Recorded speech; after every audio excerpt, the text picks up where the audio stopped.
Welcome back to the Georgia Show. We're glad to have you today. We have a full show as usual, and we're going to dig down into what's actually happening in Georgia and a bright spot with the Secretary of State candidate that looks like he might want to do the right thing. What do you think, Bill? I'm telling you, I'm watching the stuff online, and there are a lot of wonderful comments about Mr. Kelvin King. And we were very fortunate to be able to spend some time with him earlier today. And I think folks will be fascinated by what they hear. I agree. We are going to be at CPAC the end of this week. Stop by and see us if you're in Dallas. It's not in D.C. this year, in Dallas. And so much going on with CDM. We'll talk about that a little later. But what does the show look like today, Bill? So we're going to start off with just getting the show kicked off. We'll cover the discussion that we had with Kelvin King.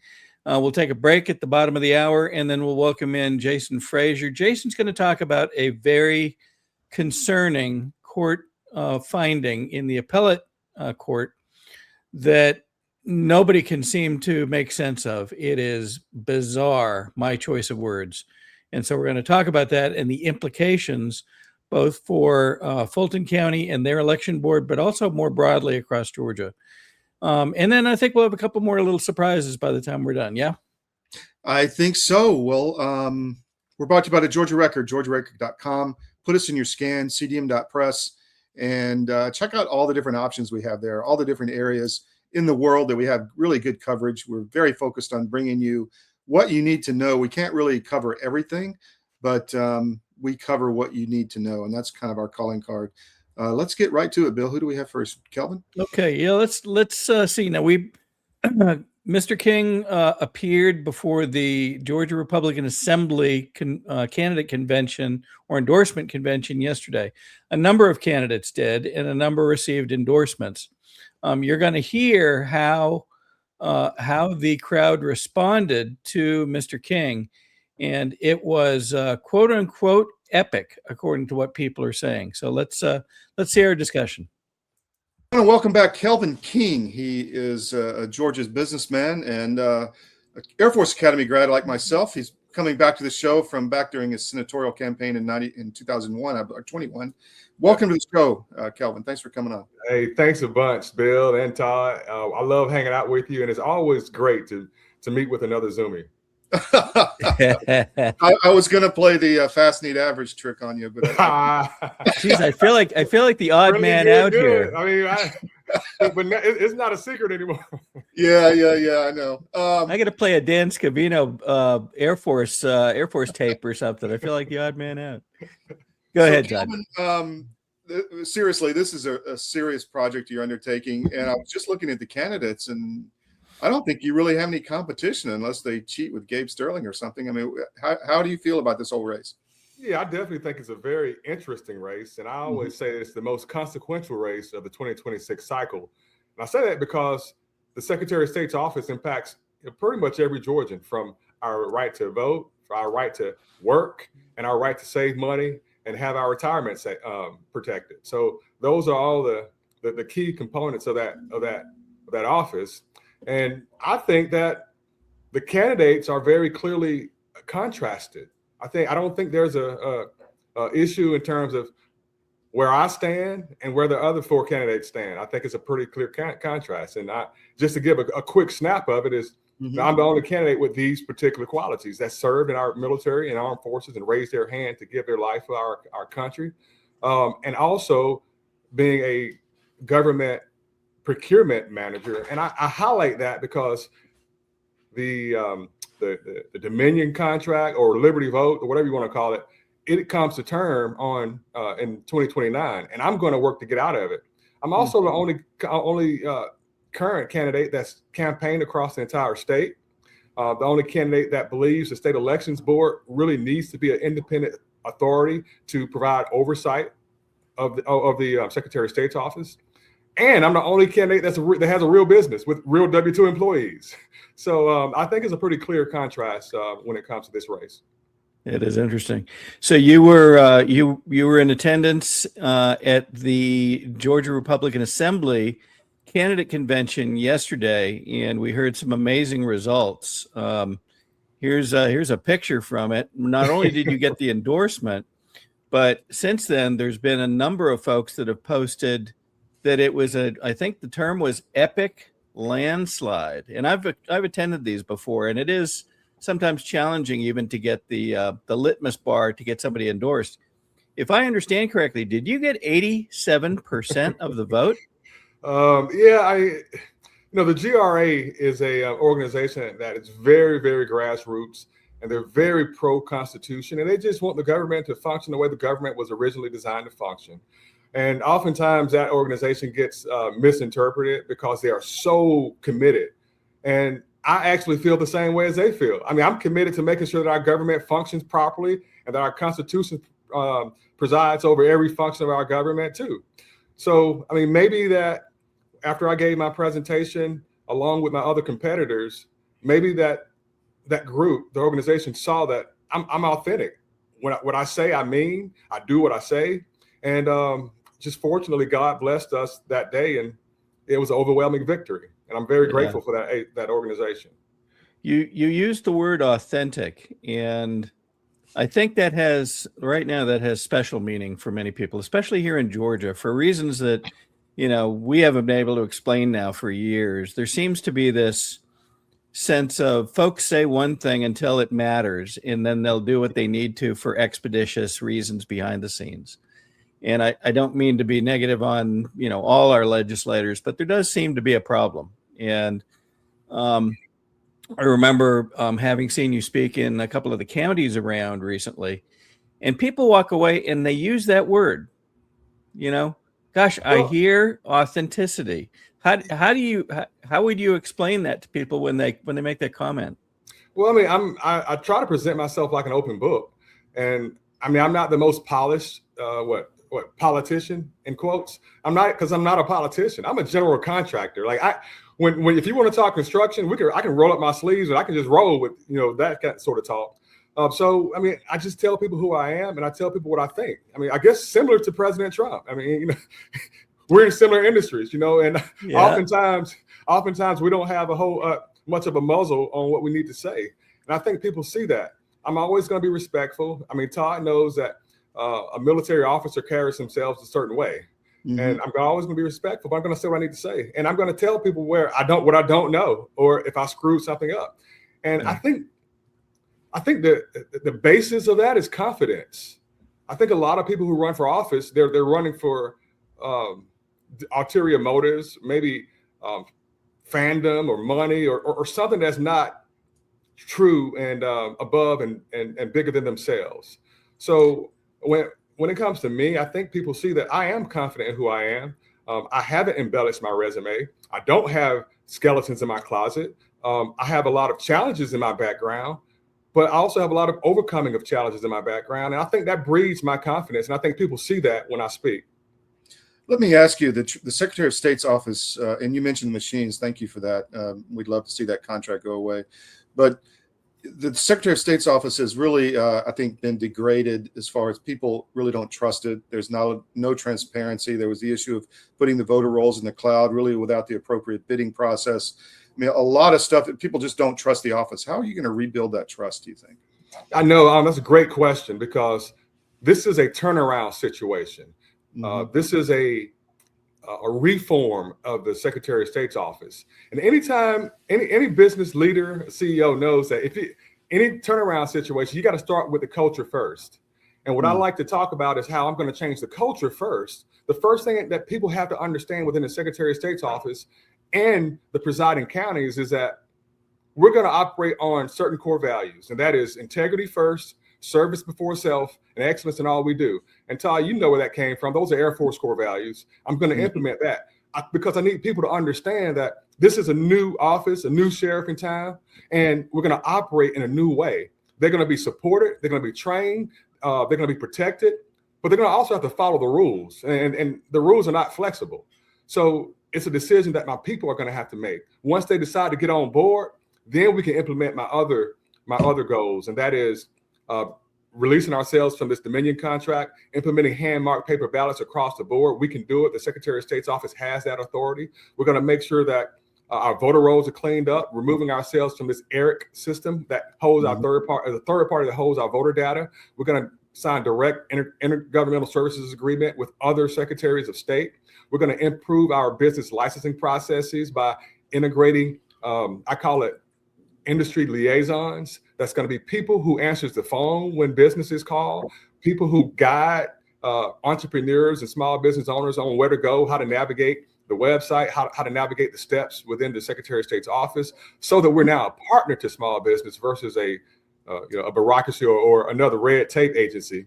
And obviously, we're going to focus on our the responsibility to regulate securities and eliminate or at least protect our citizens from Ponzi schemes and corruption when it comes to their investments. Yeah, that's an important topic in Georgia right now. Go ahead, Bill. You bet.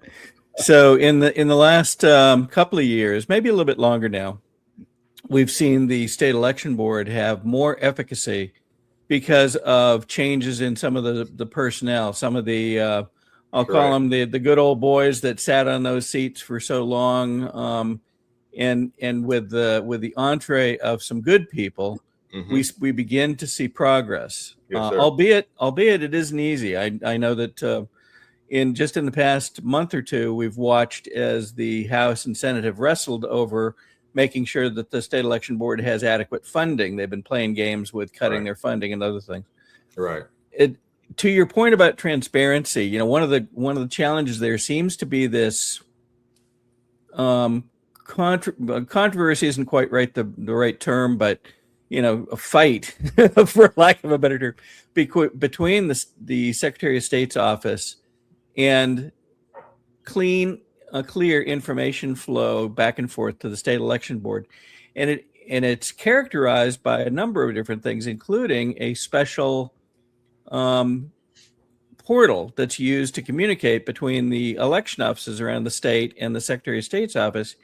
Yet even the members of the state election board don't universally have access to this. They can't see what's in there. I can bet I can guess your answer, but tell us how you feel about that, about this secret communication mechanism, if you will, that we all know about now. And what would you think are the right steps to take as, let's say, you get into position about that and similar, ways of preventing people from seeing what they might need to see? Yeah, I think the issue has to do with what is the role of these agencies and these two separate entities, the Secretary of State's office and the State Elections Board. It's been evolving over the last 5 years because of what happened with SB 202 and 189 that separated the State Elections Board from the Secretary of State's office and removed the Secretary of State as the chair of that board. Now we've got to make sure that the board is respected, because for several years there was just I guess guys or women who just kind of didn't pay attention or just stamped off anything that the Secretary of State's office wanted to do. Basically, they didn't stand up for an independent agency. But now, I know my wife was appointed almost 2 years ago by Speaker John Burns, and that really changed a lot of the influence of the State Elections Board. So now, instead of just rubber stamping anything that the Secretary of State's office wanted, now the State Elections Board actually reviews cases. They actually adjudicate these situations, and they actually make rules. They're actually doing what they're supposed to do. And what that has done, it has allowed the public to see the dysfunction between the Secretary of State's office and the State Elections Board. And what the people are now seeing is that the issue is really with the Secretary of State's office. They've sat and they've held cases for years, hundreds of cases. There were over 300 cases of backlog at one point that they were saying was because of the Elections Board, but it was because the Secretary of State's office was not releasing that information. So there's already dysfunction. There was dysfunction, and over the last about year and a half, the State Elections Board has cleaned up all of those problems. They've gotten through all the cases. There's no more cases that they're waiting to see. Everything any case is sitting with the State Elections Board. With the Secretary of State right now. So that means that the State Elections Board is trying to do what they're supposed to do. They've recently got a budget that makes sense. I think the Lieutenant Governor Jones helped push the budget for the State Elections Board. But now they need to get their own, their functional website, independent website. When you Google them, it's hard to differentiate. Are you going to the Secretary of State's office or are you going to the State Elections Board? And they do need access to these portals that the Secretary of State's office has not authorized the SEB to have. They talk directly with the counties, which is fine, but how can the state elections board do their oversight responsibility if they can't also get involved with the communications and monitor the communications? So make a long answer shorter, I guess, I am very pro allowing the state elections board to utilize any kind of information flow so they can do their job properly. I think it's called, I don't remember the name of the system. I think it's called like ENET or something like that. Firefly. Firefly. That's what it is. Firefly. Yeah, it's I remember when it first came up and people were incredulous. They said, how could this be? How could there be a secret communications flow that certain people can't see, even when you go after open records requests? Bill, so many things are being availed to the people. And I think the people are now like sort of waking up. Their eyes are clearing up because the attorney for Fulton County, when she couldn't really explain the missing tabulator tapes, the unsigned tabulator tapes, people were like, wait, those are 315,000 votes that could potentially be illegal votes. Yeah, that would have changed the outcome. Now you're seeing the state elections board have an open book or disclosing dysfunction within the Secretary of State's office itself. So we have dysfunction in the counties, dysfunction in the state elections board, no support from the Attorney General's office, and no support from the governor's office. And people wonder why our elections are in such a decrepit state. It's because we have poor leadership. Kelvin, let me ask you, you're an Academy grad, shift the subject for a second. You mentioned ethics and you mentioned overcoming problems, challenges in your life. We've all had it. How did the Academy teach you that? Because I think that's important. And the audience may not, I understand it, but the audience may not understand it. How it really formed, going through that experience formed your ability to meet challenges and to not give up, essentially. Well, first thing, I mean, coming out of high school, I always made good grades. I was considered a gifted student. I was in the talented and gifted program. I was a good athlete at the same time. So, I mean, I've always done well. But at the Academy, Todd, it was humbling because everybody there are superstars. Everybody is brilliant that goes to the Academy. And so now I'm not on the top of my class. I'm somewhere in the middle or maybe the lower half. So that part is humbling. But the part that restores that confidence is that you learn how to compete with all different levels of people. It's really about meritocracy at the Air Force Academy. There's no special treatments. And if you do well, if you perform well, you get a good outcome. If you perform poorly, you get a bad outcome. And they also teach you that they intentionally overload your plate, where you have to say, hey, listen, I can't do all 10 things. It's impossible. So let me prioritize the most important things and just take the hit on the things that I can't get to. So it teaches you so much about being a man, being an adult, being responsible, having courage and having confidence. And that really, really helped form the rest of my adulthood coming out of the Academy. So I'm so grateful, even though I hated it when I was there. It's a nice place to visit, right? Let me follow up on that. The Academy has lost its way, and you'll be an executive in this great state of Georgia, and probably be involved down the road with helping people get into the Academy from the state. How do we get it back to what it used to be and what the mission of the Academy should be? Yes, sir. Thank you for asking that question. I actually serve on the Academy Selection Board under Congressman Rich McCormick. I've done that for several years now. So I'm very involved. I still go back once a year. I support the football program, and I've seen a decay in morale at the Academy over the last several years, and it's troubling. Much of it is because of this whole DEI initiative. A lot of it had to do with Joe Biden's leadership. It's been bad, Todd.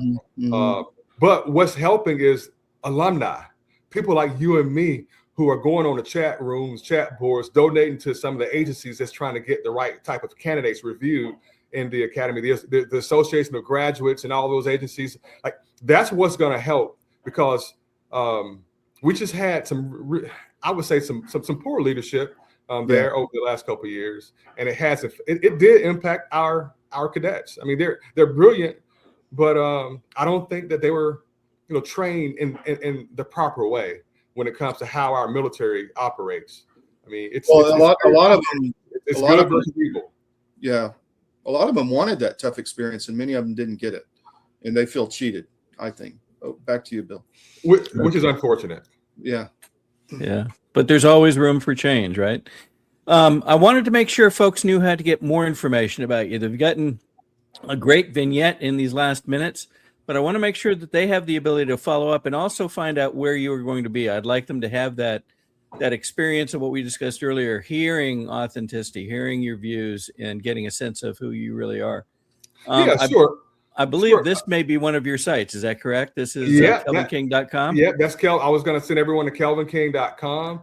Okay. You can follow us on social media. You can sign up to contribute, sign up to volunteer, sign up for our newsletter. That has been very popular. We typically send a lot of good information in our newsletter in terms of where we've been, where we're going, and just a little snippet of, did you know that? Just to educate our electorate, because we think that an educated electorate is our best supporter. So yeah, we're going to be in. I'm speaking tomorrow down in Brunswick, Georgia.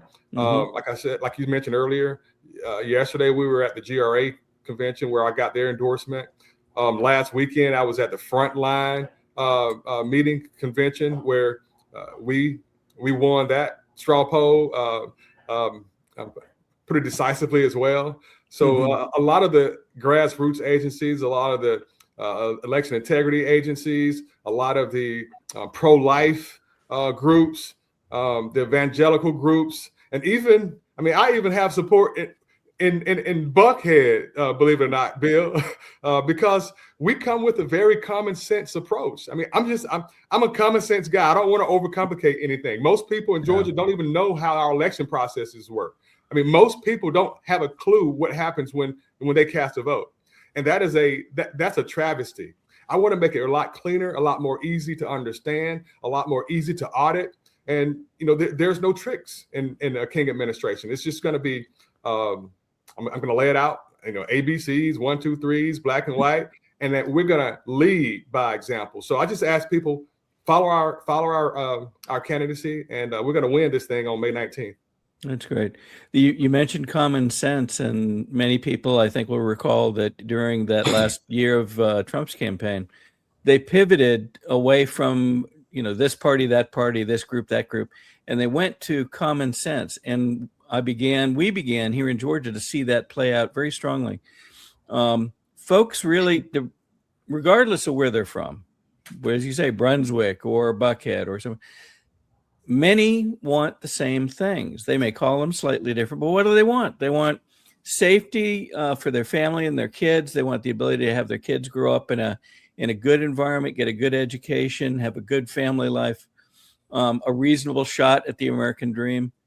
And you'll find that almost everywhere. And unfortunately, in some cases that hasn't been open to some groups, but hopefully we'll see that more going forward. And that became, I thought, an amazingly winning theme on, for Trump's group coming into that last year of the campaign. So I suspect that will hit the ground running for you. That's why the party is growing. That's why the Republican Party is growing. That's why a lot of folks in minority communities, or they are moving over to this party or leaving the Democrat Party, and it's a great thing. It is. Todd, any last questions? No, thank you, Kelvin. Look forward to watching the progress of the campaign. Really appreciate you. Yes, sir. Please keep up with us. Yeah, we'll look forward to having you back soon and watching the progress. Thank you again for making time today. Oh, thank you all for having me. I really appreciate it.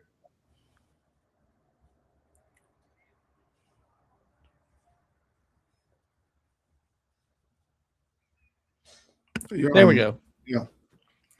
Good interview. I really enjoyed listening to that again. I did too. And I think people already they're beginning, and I hope they are beginning to hear that. I'll just continue with the word authenticity. There's the ability to ask any question that we wanted and hear real opinion that, we don't have pat answers to things, but we know the principles that can govern good decision-making. And gosh, it's refreshing, I think. Did you want to take a quick break before we welcome in our next guest? Todd? Yeah, let's pay some bills. We'll be right back. Okay. I'm David Cross, and you may know me from my election integrity work, but I also own U.S. Asset Management, a family-owned and operated investment advisory practice. I'm a certified portfolio manager, and my job is to help you make better decisions with your money. One of the things we try to avoid is investing in companies that push the woke agenda. If you're invested with one of the big firms out there, there's a pretty good chance that you're feeding the beast that hates your values. Our company is 100% conservative, and we'd love to have an opportunity to work with you. Check us out at us-am.com and look for our big, proud American Eagle logo.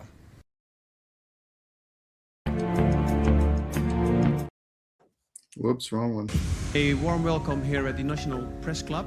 Welcome to the journalists, welcome to the Embraer team, and welcome to the other guests that we have here. I'm going to announce, and as some of you guessed it right when they came in, the first E2 order by an American operator. And that operator is Avello. We believe this is really a strategic shift to unlock profitability for the customer. I'm very pleased that we have Andrew Levy here as the CEO of Avello, and I'm very pleased to give the stage to share a little bit more about what Avello is going to do with the E2 195. Thank you very much. Couldn't be more excited to be here as part of this historic announcement. We have such a great cultural fit as companies, so we're very, very excited to be Embraer's newest customer. We launched our airline in April of 21, and our target is focusing on small secondary airports of large metro areas. We've carried over 8 million customers since we started on 63,000 flights. And we've done all these things with 1,200 of the greatest crew members I could ever imagine having, and many of them are here with me today. This is the right airplane for us. It's going to open up opportunities for us that no other aircraft can serve. The best thing about the airplane, of course, is you will not find a middle seat on this airplane. It doesn't exist. We won't have any to offer. It's going to be the best cabin in the United States, and we're so excited about that. This is going to elevate our experience to the highest level, and we think our customers are absolutely going to love the airplane. I am Eugene Yu, and I'm running for Congress in Georgia's 1st Congressional District to help make America affordable again. President Trump showed what's possible through the executive action to help working Americans. In Congress, I will work to turn those policies into law. That means no tax on tips, no tax on overtime pay, and protecting Social Security benefits from being taxed. Families deserve to keep more of what they earn, and I'm ready to stand up for working families. My name is Eugene Yu, and I approve this message. Your government doesn't care about you. That's why you need a medical emergency kit. It contains life-saving medications like ivermectin, Z-Pak, and antibiotics. Stock them before they block them. Okay, Bill, what's up next? All right, we have Jason Frazier. It looks like Jason is mobile today, but let's bring him in. Hey, Jason, thank you for making time. Absolutely. I'm in my mobile office today, so different background. That's great. Well, thanks again for making time. So Yes. this week saw, I'll call it a bizarre, unbelievable decision coming out of the appellate courts in Georgia. And I'm not going to steal your thunder. I'll let you explain what's happened, but I don't think anybody saw this one coming, and we need to understand what's happened and then the implications. So fill us in, please. Yeah, so I'll give folks a little bit of a background in case they haven't been following this entire case. But essentially, I was nominated to be on the Fulton County Board of Elections along with Julie Adams. And the Democrats on the Board of Commissioners blocked both of our seats. However, Julie Adams stayed on the board because she was already there, and the way the law is written is you stay on until you're replaced. So she's simply a holdover and not properly nominated. Whereas my seat has been empty since the previous member resigned. I think it was around August timeframe. So we just have one Republican on that board today and two nominated Democrats, as well as the chair, which is always going to be a Democrat in Fulton County unless the law is changed. So now, being that they blocked us, we sued, and we won the case, saying that Julie and I should both be appointed to the Board of Elections. However, the Board of Commissioners did not agree with that, so that they continued to not appoint us. Then they were held in contempt twice. The second time saying they owed attorney's fees and $10,000 a day. None of that ever occurred because they appealed, and that $10,000 a day got stayed. And then come last Friday, after it sat in appeals court for about 6 months, we lost on appeal. So from this point, essentially what it says is the Republican Party, they can nominate some folks. However, the Democrat-led Board of Commissioners do not have to accept anyone that we give them. So they can deny us all day long. They could deny us, as far as I know, until the end of time. Just say they don't like who is appointed, and we'll have no representation.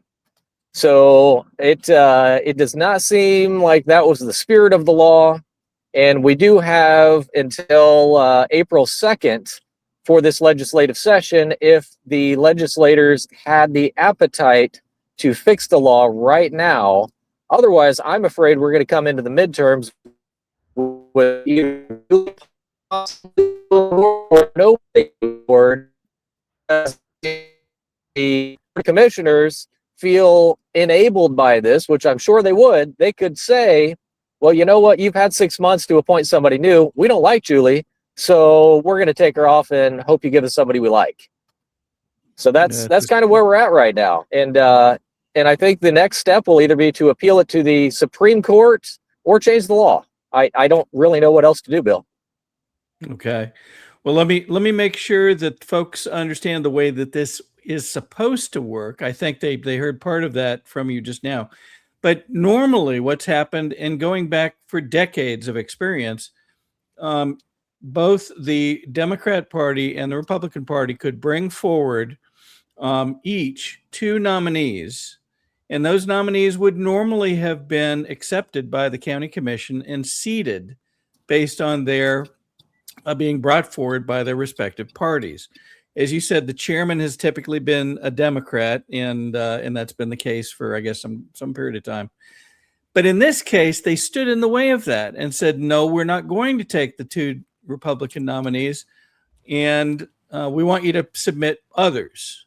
And it appears That's now correct. that, in the face of a court order, this went to trial. The court ordered them to seat both you and Julie. And we didn't have it prepared for today, but there are videos that both Dana Barrett, who, believe it or not, is running for Secretary of State and is a county commissioner in Fulton, and Mo, and remind me of her last name. Mo Ivory. Mo Ivory, thank you. Both recorded videos saying, we're not going to do it.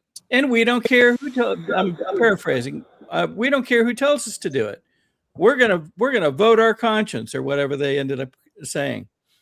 Yep. In the face of a court order, now comes this latest appellate order that says, oh no, they don't have to accept the nominations, and apparently they can do whatever they want.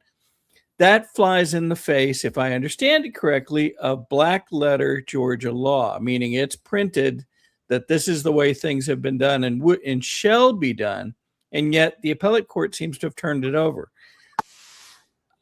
Is anybody coming up with an explanation of how they arrived at this decision? Well, shall means one thing for the Board of Commissioners and another thing for the Board of Elections, which is definitely a head scratcher. The law says the Board of Elections shall certify the election. So no matter what, they have a deadline and they shall certify. And if they don't, they're breaking the law. Mm-hmm. However, the law says they shall appoint nominated board members, but the Board of Commissioners say, well, they're voted in board members, so they don't actually have to follow that shall. It's an optional shall there. So just like the Democrats always do, words have subjective meanings depending on who is saying it and when they're saying it, which I kind of struggle with a little bit. Yeah. So what do you think, or have you had anybody foreshadow what the Fulton County Commission's actions are going to be now? Are they going to pick 2 other candidates out of thin air? What are they going to do? Do you know? I would be shocked if they would. I think at this point they've got to hold their hold the line and get this resolved, because the same reason the RNC offered to pay for these lawsuits is because if Fulton County is allowed to pick both the Republican candidates and the Democrat candidates, essentially, I mean, if they're able to tell the Republicans, we don't like those guys, give us more of a centrist or a left winger to appoint, then essentially they're picking all 5 members. If Fulton can do it, people in other states can do it. and then what representation do we have across the country? So that's the fear here, and also in Georgia. I think he froze. Whoops. You may have frozen, Jason. If you did, So sorry about that. Can you hear me? that's okay. Now we can. Very good. All Go right. ahead. Yeah, I was just saying, if Fulton gets away with this, the other big blue counties will most likely follow suit, and that's the big risk. So there was a very interesting post, I think yesterday, that said, well, if that were to happen, and if other big blue counties follow suit, then think about the other counties. We'll call them the big red counties. Are they going to do the exact same thing, but in opposite? In other words, would they say, okay, fine, you want to play that game in Fulton and some of these other counties, then we're gonna appoint nothing but Republicans on our board, and we will handpick who we want. I mean, that could create just havoc across the state, couldn't it? It absolutely could. But even, let's be honest, let's say all the red counties did that. Well, where did we have trouble in 2020? It wasn't the small red counties. It was the Fulton counties. So if Fulton County has no oversight, that's where the risk is. It's you don't hear about a small South Georgia county double scanning ballots, and they don't even have the population to do some of the shady things that Fulton did.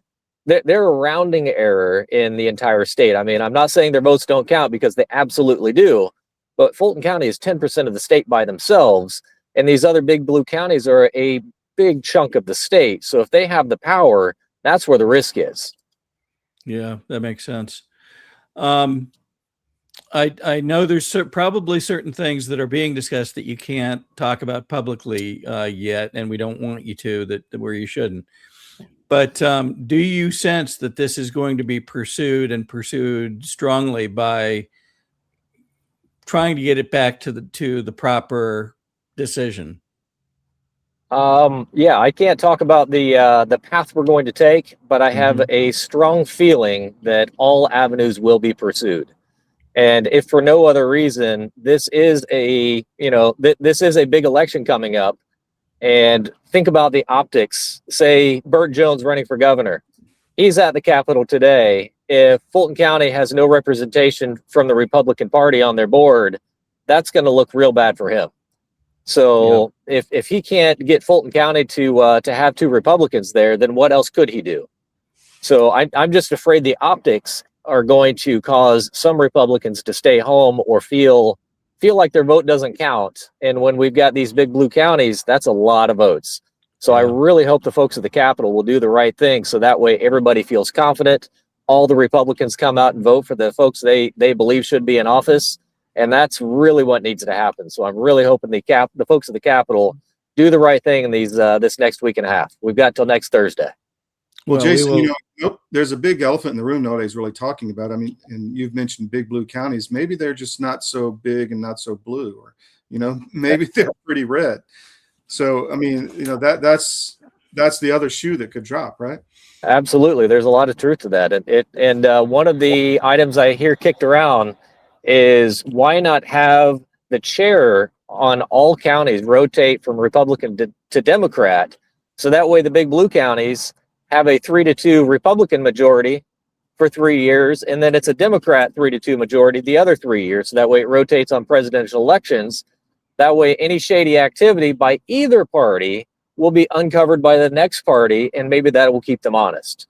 So that could be a great turn to this if people can do the right thing. That's an interesting proposition, huh? Yeah.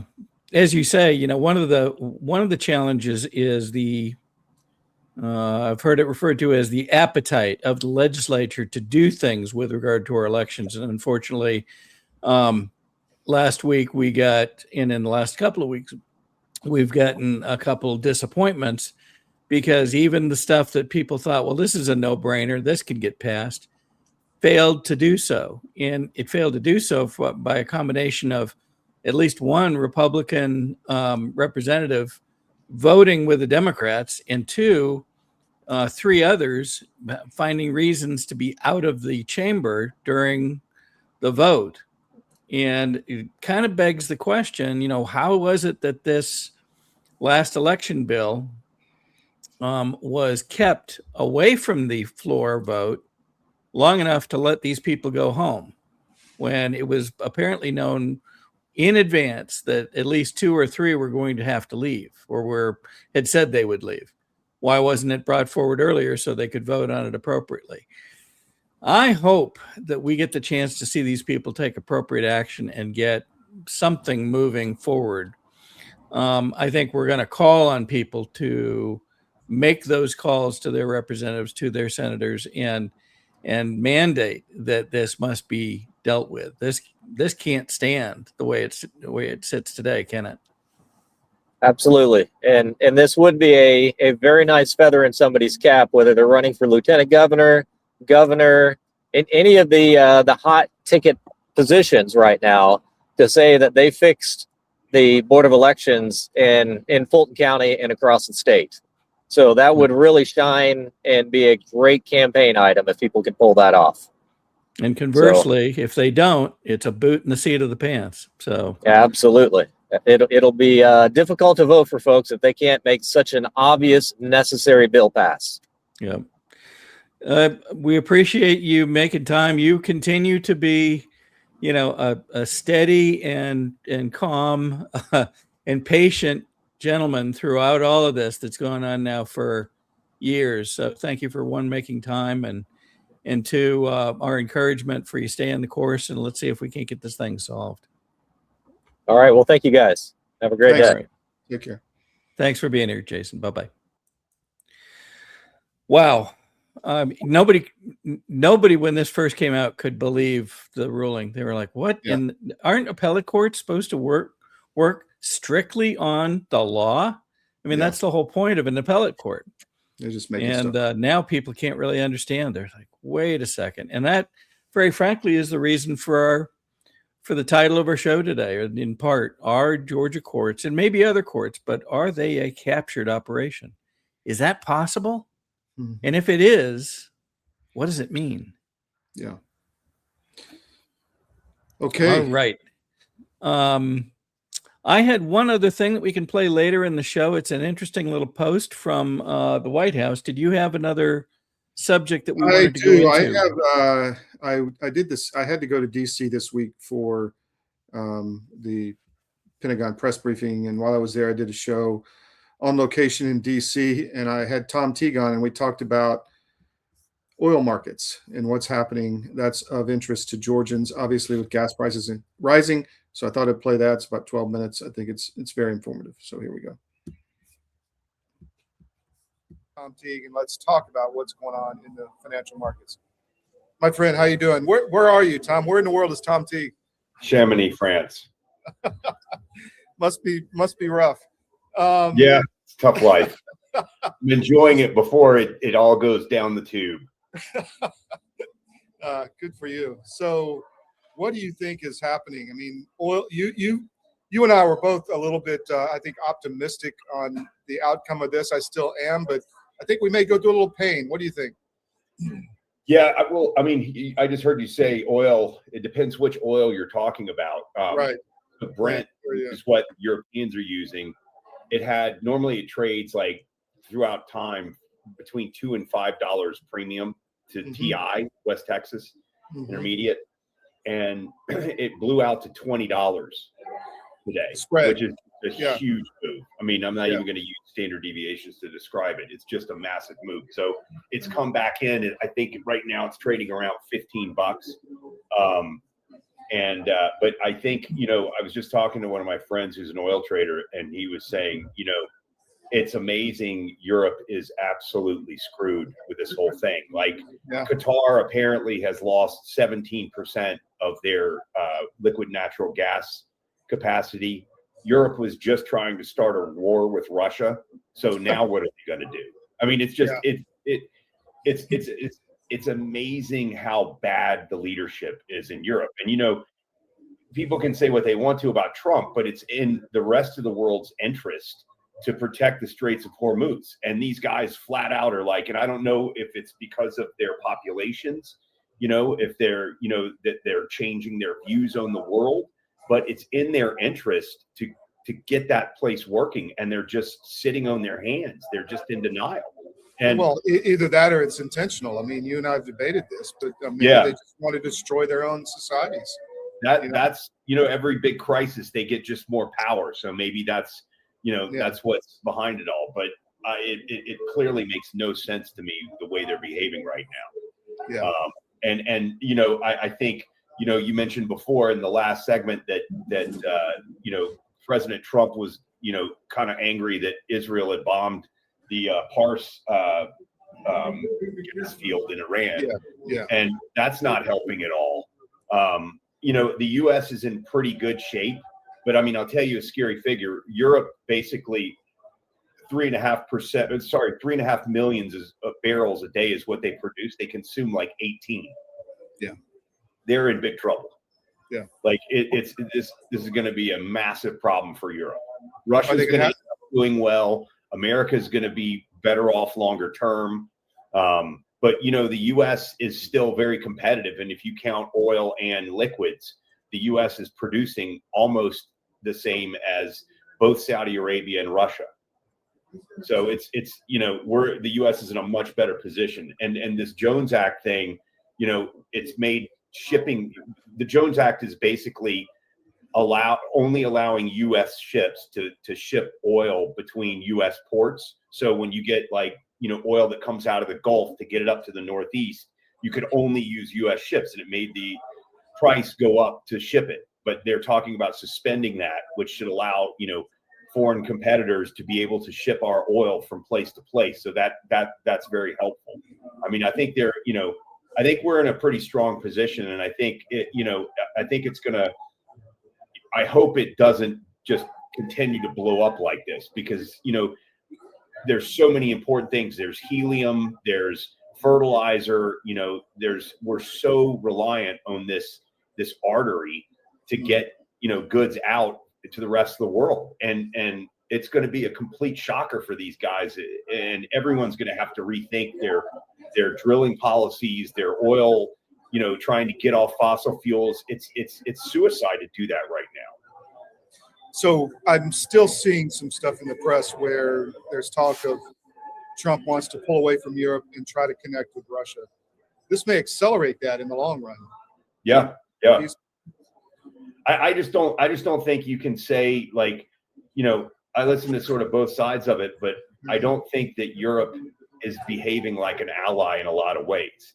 Yeah. I mean, the fact of the matter is that they've been very poor contributors of a lot of things. The UK has done a good job overall, but now they're just kind of quiet about this, and this is for their own benefit, and I think that Trump's questioning not the countries or the cultures or anything like that. I think it's just the leadership in Europe is so bad right now that that he's questioning that whole thing, and I think that perhaps we get better relations with Russia at the end of this, and Europe better understand how important it is for them to have better relations with Russia. So I think this makes it tougher for Ukraine right now. This is a special report.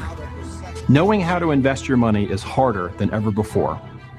Dealing with stock market volatility, record debt, and terrorist attacks requires new thinking. At U.S. Asset Management, we can help you see the world more clearly so that you can move beyond the chaos and invest with confidence. Call us, visit us online, or drop by our office. U.S. Asset Management, helping you make better decisions with your money. Your government doesn't care about you. That's why you need a medical emergency kit. It contains life-saving medications like ivermectin, Z-Pak, and antibiotics. Stock them before they block them. Well, I think that's going to end that conflict. Do you see European capitals going back to the Russian gas market? I don't know what their choice is. I mean, if you get a major disruption, other than the economy's just grinding to a halt in Europe, I don't know what choice they have. Yeah. There's just not enough oil. This is the problem. It's a commodity, and when you get massive supply disruptions, and if they're longer term, I was looking today, like the sort of Decembers have gone up from $65 to $85. So, is it December? So there's more belief out there now that this is going to be a longer term issue, right? So I don't see how Europe's going to get by unless they, reconnect with Russia and solve this problem in Ukraine. So it really does play well into Russia. So any of that backwardation is gone, huh? The longer end is much higher. It's what you're saying. It's reduced a bit, yeah. But we'll see what happens. But that's when you really start to worry when this disruption is longer lasting.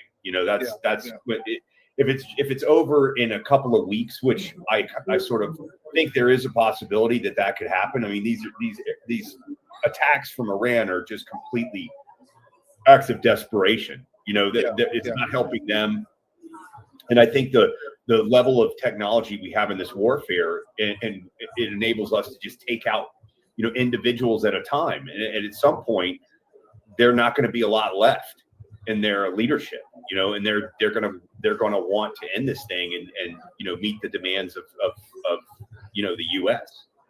You could make an argument, I guess, that some kind of 8D chess is going on with Trump to maybe he knows something about these European capitals that they've been doing against our country. Maybe this is I've sort of realized that I'm not privy to the sort of information that he is, and it's like a Dunning-Kruger thing. A lot of people think they know what's going on, and there's other stuff. And I think it's whenever Trump says things, I don't think he's just like saying them just to say them or just to be brash. I think he's got an intent, and he knows what that's going to do, and he makes he uses his platform to try and guide things. And Trump said in 1988 that we should take this Karj area in Iran. This is these guys have obviously been planning on this stuff for a while.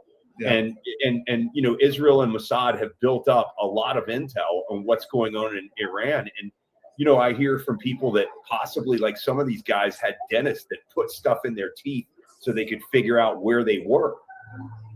It's pretty high speed espionage. Yeah, it's unlike war that we've ever seen before. There's a lot we can do. The Marines are on their way, but I know we can have drone fleets that go out. And I heard that there was a lot of bombing of surface to surface missiles that went on last night. So a lot of that capacity is being reduced. So the key thing is if we can get the Strait of Hormuz open, this crisis will abate. If we don't, it's going to get a lot more ugly. And the U.S. has been fairly resilient.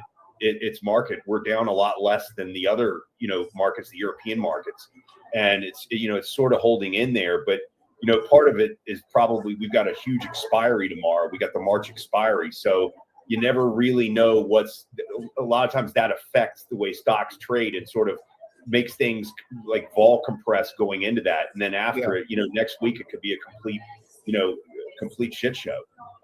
But the U.S. has held in there quite good. I've heard that some of these GCC countries have been selling their gold. That's another thing that's been going down a lot because, they don't have the revenues right now. There's no oil going out, right? So they're selling their gold. Most people don't realize those countries basically give away cash to their citizens, so they have to keep that cash flow going. Completely. Yeah. They hand it down. I would say that the mood in the Department of War briefing this morning was, I would say, confident, which I found interesting. They weren't hyperventilating. They didn't go after Joe Kent. They didn't, it was very just methodical, confidence is what I perceived. Anything else in the markets, Tom, people need to know about? No, I mean, I think you just got to sort of watch oil price and watch bonds a little bit. 10 years have widened back out. The Fed was out yesterday. Again, I don't know what Jerome Powell is doing, but he's trying to threaten them with staying on the board of governors if they don't drop the charges. And it's the most outrageous thing I've ever heard. That is so unprofessional, and it's very clear, and I've been saying this for a long time, that the Fed has an agenda under him, and that's to undermine Trump. It's very clear. So how could he do that? Is there a pathway legally for him to do that?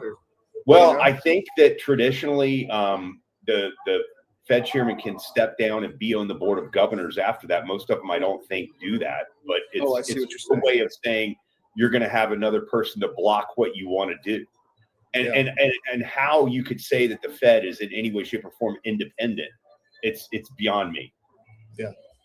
Tom, thank you very much. See you next time. Man. Appreciate your insight. Bye. Enjoy.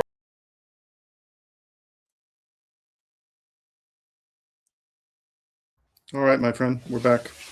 All right. So very interesting.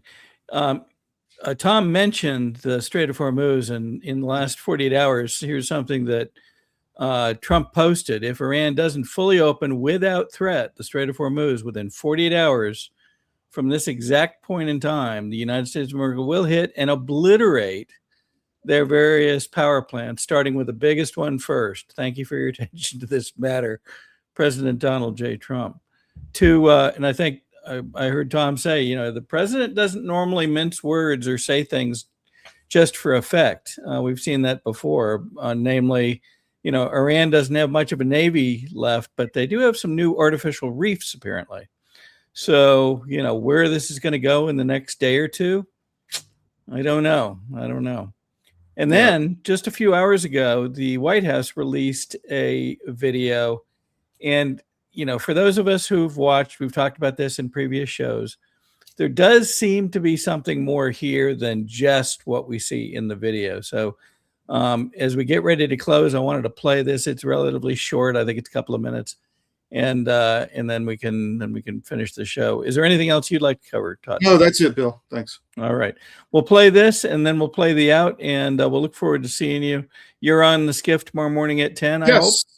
10 to noon, Monday through Friday. We'll be in New York City Tuesday and Wednesday at a crypto conference for privacy, which we are interested in how to recreate a privacy network for humanity, essentially. So that we can't all be surveilled. So we'll be watching for that, and then we'll be at CPAC Thursday and Friday, but we'll be back on the skiff Monday, tomorrow at 10 a.m. Eastern. Thank you. And then we'll see you back here on the Georgia Show Wednesday evening at 7 p.m. All right, here's this video, and then we'll play this and then close.